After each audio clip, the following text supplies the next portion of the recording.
Hi, I'm Herm Gailey. We're here today to make a video on the 3 basics of horse training or horsemanship. This is actually the second time I tried to shoot this introduction.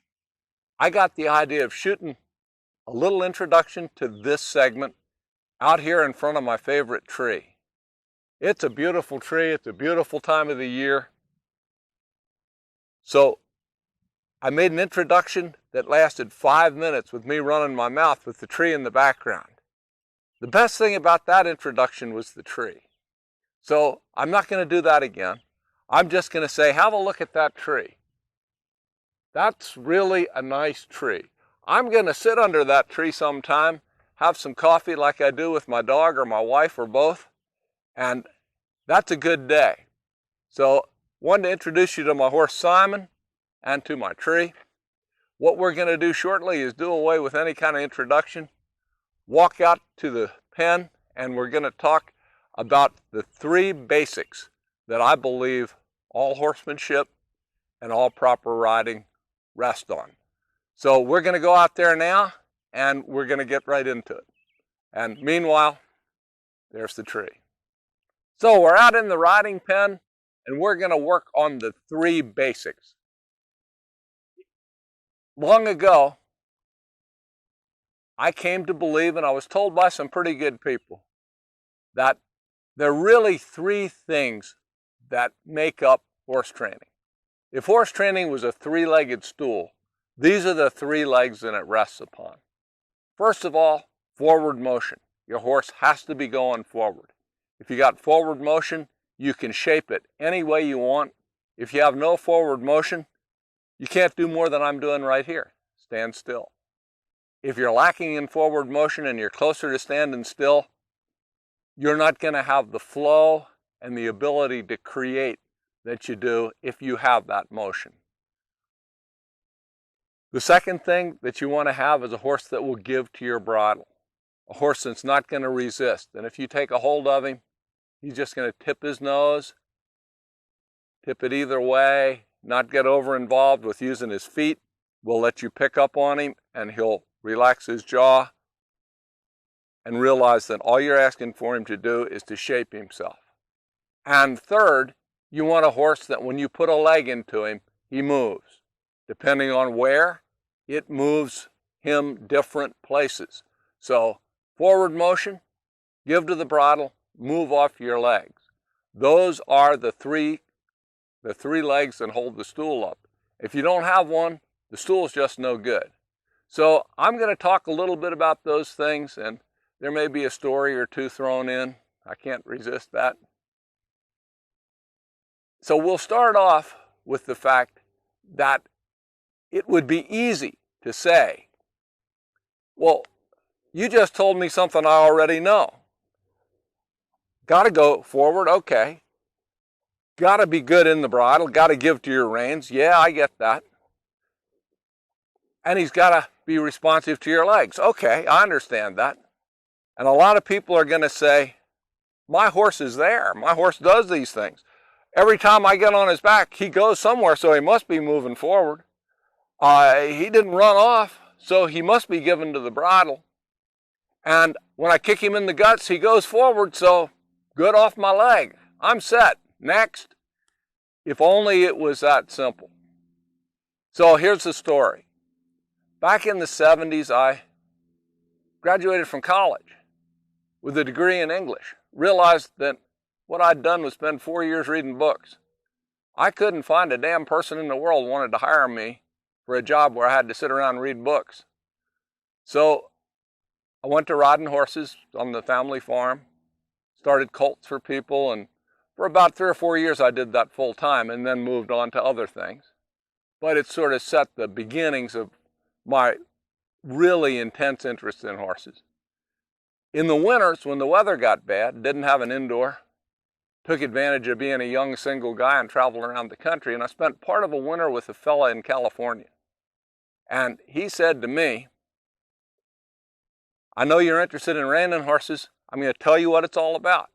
All you need to create a perfect reining horse is the ability to move any part of your horse's body anywhere you want to whenever you want to do it. And to prove his point, he did something that I can still see, and I've never attempted to duplicate, but it was easy for him. He was one of those fellows that rode horses straight up in a spade bit when they were finished, and he was on a bridle horse. And he said, I'm going to show you what I mean, and there was a feed tub sitting over there. It was about half the height of a standard muck bucket. And they'd use that to feed the horses when they were out, and this one was sitting around. And he said, now just keep your eye on that feed tub. And he picked up on his horse, and he began to side pass to the right.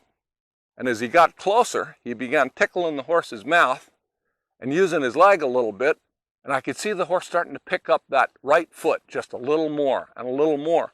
And when he got there, he picked up again, the horse stepped right into that bucket, stopped. He sat there for a second and side passed off the opposite direction without ever disturbing the bucket. And he said, there, this is a reiner. All I did was put her body where I wanted, when I wanted it. So he said, now, you can go home and spend the rest of your life figuring out how to do that. And that's pretty much true, and it's pretty much what I've done. And I've got a little bit more figured out every year, but there's sure a lot to go. So things can get very sophisticated using those three basics. And when you think about it, all he did was pick up on his horse, take that forward motion, send it sideways. Pick up in the bridle, get the horse soft, move it over there, and then influence it to change its leg position, all the while using his legs to motivate the horse and to keep her body aligned. And it was quite a thing to see. How exactly he got that horse to pick up her foot like that, I don't know. I'm sure it can be done, but it was impressive to me. And it made me realize that there really was another level to this stuff. Besides kick him in the guts and go, kick him one way and hope they jump that direction, and haul on him to bring him to a stop. So let's talk a little bit about those three basics in action. Because I've been talking long enough, but I couldn't resist a story. So we're out here just at a walk. We want to move that up. Well, anybody can move a horse into a trot, but is the horse going to go, when you ask very politely, are they going to move forward freely and immediately? And there you did. The horse moved up to sort of a working trot. No stress, no hesitation. Didn't jump out of his skin. You're going to balance. Now, right now, I'm not even steering him. All I'm doing is letting him, if he wants to have his head floating around, that's okay. He's on his own time, except I want him moving forward. So that's the very basics of forward motion.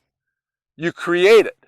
Or some horses are born more forward than others. I've got a mare out in the pasture that she is so forward by nature that the challenge is getting it controlled and contained. This horse is a staller. He likes to stop. He thinks maybe if he freezes up, any stress in his life will pass him by. So I have to be careful to keep him motivated. So I just will ask him politely, and if he wouldn't go, I'd bump him. And you can see just moving my leg motivated him. There's your forward motion. Now, all of these three basics work together in concert.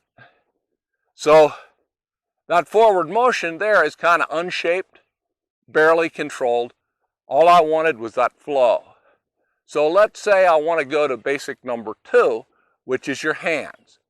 So I'm going to use my legs to generate that motion, but you could have it, as I said, with that mare who's naturally pretty forward, or you could use another device. You could use a dressage whip, which I do with green horses. If they don't want to go, instead of thumping them, I'll tap them in the backside, get that motion, and teach them how to move forward and then work my legs into it, rather than use up my legs, bumping them.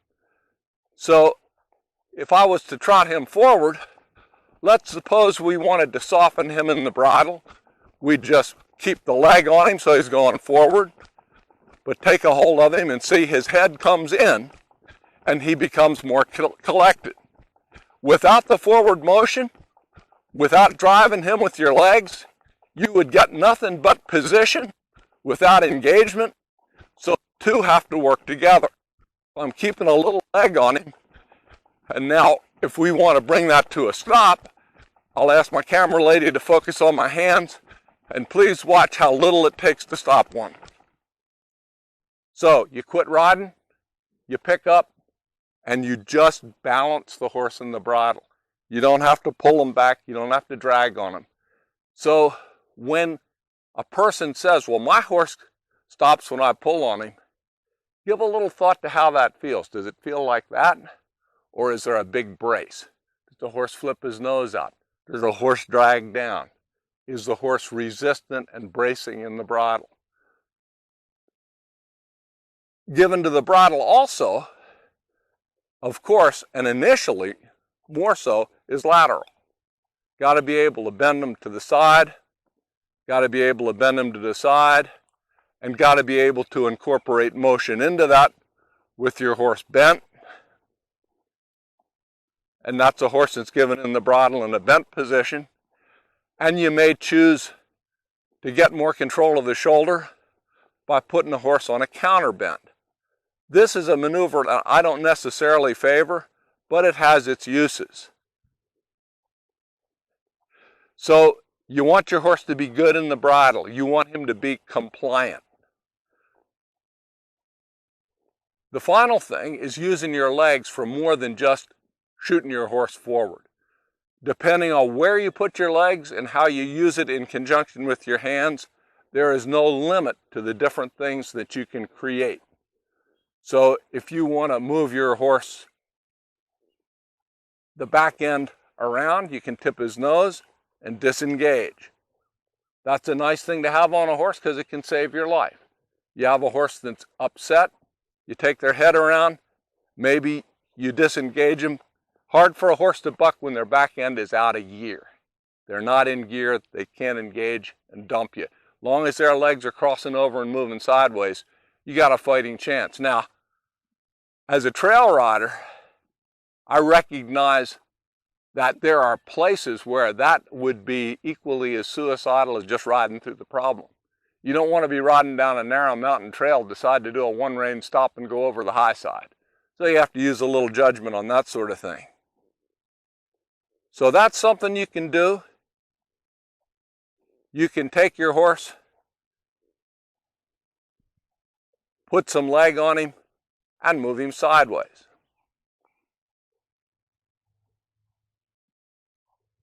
Horse is staying good in the bridle. That forward motion is going now sideways. It's being redirected, and he's moving off my leg in the way that he should based on where my leg is being applied.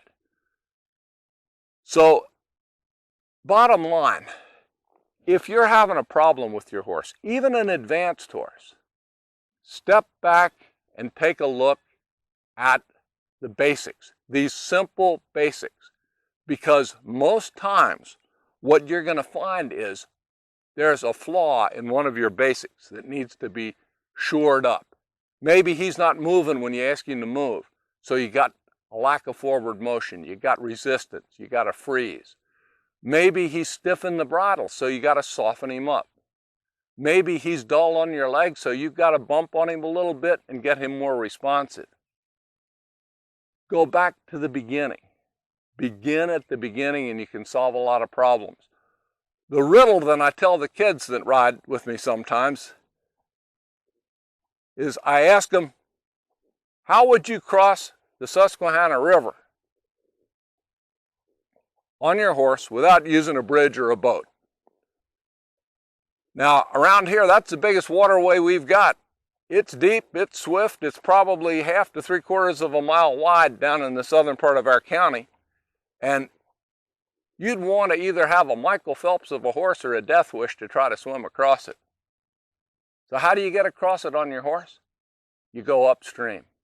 And if you go far enough, you've got a little mountain stream that you can step across and hardly get your feet wet. Start too far downstream in the problem or in that river, you're going to drown. the problem's going to be a bigger problem than it started. So remember, go upstream, go back to the beginning. So these basics are really simple, but with them, you can do so many things. It's kind of like the American alphabet or the English alphabet. That's only 26 letters, but it was used to write the Bible. Shakespeare wrote his plays. Ernest Hemingway wrote his novels, all using those 26 letters. These three basics let you do a whole lot of things if you just relax.